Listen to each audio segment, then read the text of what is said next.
আমাদের কষ্ট লাগে, আমাদের আত্মায় ঘা লাগে।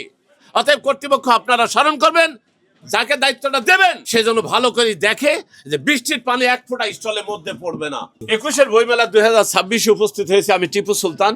আমার 23, 24, 25, 26 এই 4 বছরের মেলায় স্টলে আছি। এই 4 বছরের মধ্যে আমি প্রথম বছর যেবার এসেছিলাম বৃষ্টি হয়নি, কিন্তু দ্বিতীয় বছর বৃষ্টি হয়েছিল। এই টিনের ফাঁক দিয়ে পানি পড়ে সব আমাদের বই ভিজে গেছিল। ইভেন এই যে আপনার সেলফের বই এটাও ভিজে গিয়েছিল। ঠিক এইবার একই রকম হয়েছে।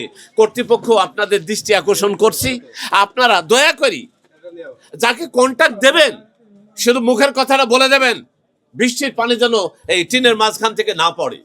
গতকাল আমাদের সৌভাগ্য যে আমরা উপস্থিত থাকাকালীন অবস্থায় বৃষ্টিটা হয়েছিল। রাত 12টা বা 10টা আমরা যাওয়ার পর যদি বৃষ্টি হতো, কত মানুষের কত বই নষ্ট হতো আমরা কখনোই খেয়াল করে দেখেন না।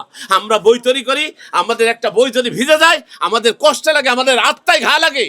অতএব কর্তৃপক্ষ আপনারা স্মরণ করবেন, যাকে দায়িত্বটা দেবেন সে যেন ভালো করে দেখে যে বৃষ্টির পানি এক ফোঁটা স্টলের মধ্যে পড়বে না।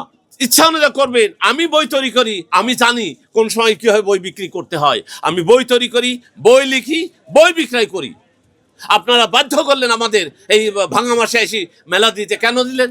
আপনি ঈদের পরে দিতে পারতেন, আমরা তো সেটা চাচ্ছিলাম। ফেব্রুয়ারি শুরুতে দিতে পারতেন, নির্বাচনে কয়েকদিন বন্ধ দিতে পারতেন, সমস্যা কোথায়? আজকে ওই কি স্টলে আমি বিক্রি করেছি 1,30,000 টাকার বই, আর এখানে আমার এখনো 15,000 টাকা বই বিক্রি হয়নি একটা দিনে। কত আকাশ আর পাতাল শুধু আমাদের সিদ্ধান্তের কারণে। দয়া করি মেলায় টাইম নির্ধারণ করবেন, ডে নির্ধারণ করবেন, কখন থেকে শুরু হবে, কিভাবে করবে। আমরা বই লিখি, আমরা প্রকাশ করি, আমরা বই বিক্রি করি। আমাদের মতামতটা নিয়ে সেটা এস্টাবলিশ করবেন। ধন্যবাদ।